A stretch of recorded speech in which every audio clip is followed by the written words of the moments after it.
आदरणीय साथियों एवं आदरणीय बहनों, प्रणाम। केंद्रीय औषधि नियामक प्राधिकरण ये एक सुप्रीम बॉडी है जो दवाओं के बारे में चेक करती है कि ये जो दवाएं मार्केट में बिक रही है, जिनके पीछे आप भाग रहे हैं और जो रोज सुबह सुबह नाश्ते से शुरू करते हैं, है ना, नाश्ते से पहले खाना शुरू करते हैं, वहां से लगा करके देर रात आप जब सोते हैं तब से दवाइयां खाते रहते हैं, या जरा सा कुछ भी हुआ छोटा मोटा बीमारी और तुरंत आप जो है हॉस्पिटल में भागते हैं, तुरंत डॉक्टरों के पास भागते हैं, उस और जो दवाइयां खाते हैं, जो दवाइयां लेते हैं, उन पर जो एक निगरानी रखने वाली जो संस्था है वो है केंद्रीय औषधि नियामक प्राधिकरण। और उन्होंने अगस्त में और सितंबर में जो सैंपल इकट्ठे किए, मार्केट में जो दवाइयां बिक रही थी वो सैंपल इकट्ठे किए, उनमें से 102 सैंपल अगस्त में 53 और सितंबर में 49 और 4 नकली दवाएं वो पकड़ी है। वो जो सैंपल लिए हैं, उनकी जो जांच की गई है, सब स्टैंडर्ड दवाइयां, सब औषधि गुणों से फेल थी। जांच में सारी दवाइयां फेल पाई गई।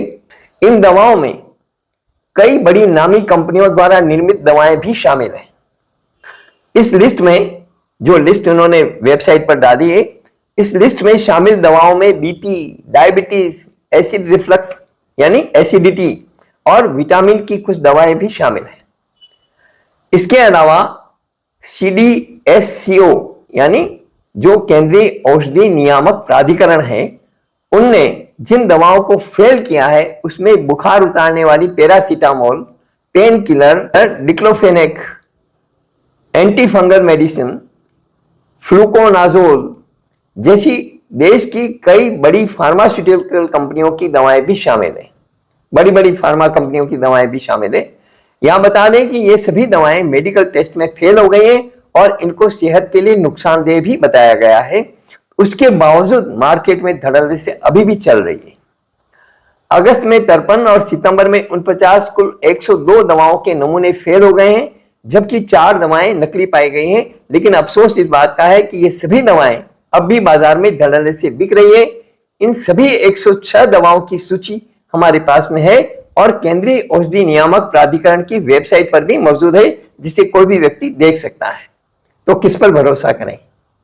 सोचिए आप जिस भरोसे से डॉक्टरों के पास जा रहे हैं और डॉक्टर जिस भरोसे से दवाइयां लिख रहे हैं, वे दवाइयां गुणवत्ता विहीन है और उनके साइड इफेक्ट काफी गंभीर हैं। तो सोच लीजिए कि आप क्या कर रहे हैं। आप प्रारंभिक रूप से नेचुरोपैथी, किचन थेरेपी, घर की दवाओं, घर के इलाजों के बजाय सीधे भागते हैं और उसके परिणाम ये होते हैं कि आप देर सवेर इतनी गंभीर बीमारियों के शिकार हो जाते हैं। और जब डॉक्टर कह देता है कि भाई घर ले जाओ, सेवा करो, कुछ नहीं, जब आपका सब कुछ लूट गया तब आप हमारे पास में आते हो।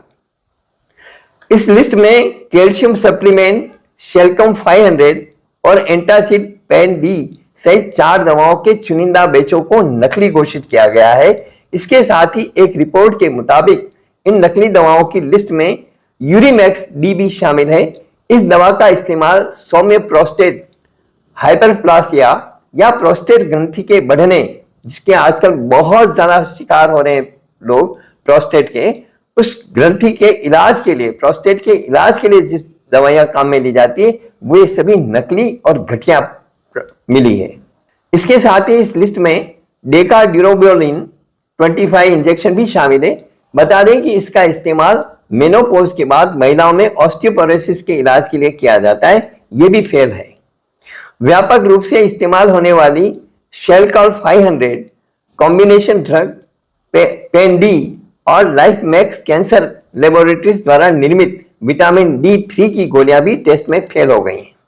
टेक्सुनोसिन और डुटास्टेराइड टैबलेट, कैल्शियम और vitamin D3 tablets IP, pantoprazole gastro resistance और domperidone prolonged released capsule IP pan D,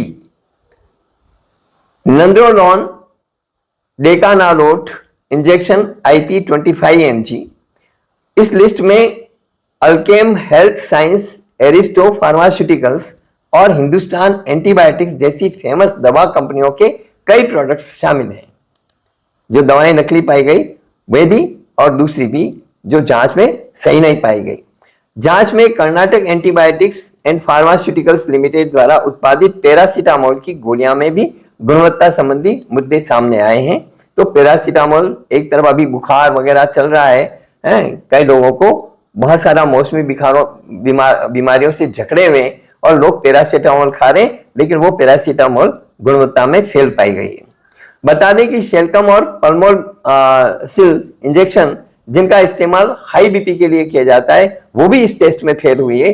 इसके अलावा कैल्शियम और विटामिन डी की भी कुछ दवाएं इस टेस्ट में सही नहीं पाई गई है, फेल पाई गई है।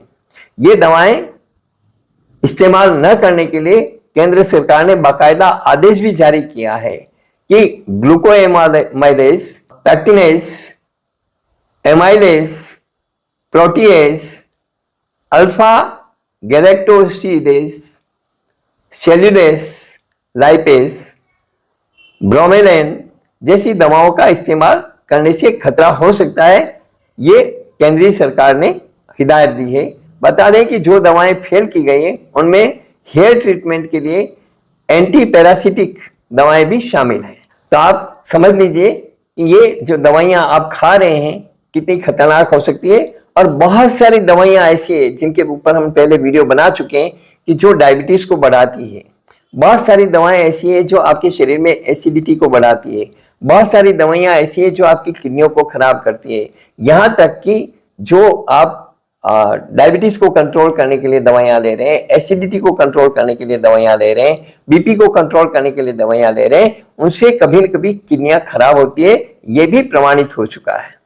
तो अब आप सोच लीजिए कि आपको कौन सी दवाओं का सेवन करना है, या प्रारंभिक रूप से आप तुरंत जैसे आपको कुछ पता चले आप नेचुरोपैथी या किचन थेरेपी के माध्यम से अपने स्वास्थ्य को ठीक करना चाहते हैं। ये निर्णय आपको करना है। मेरा काम है आपको सावधान करना, और ये सब तथ्य जो मैंने बताए हैं अभी आप जो गवर्नमेंट की वेबसाइट है उस पर देख सकते हैं। धन्यवाद।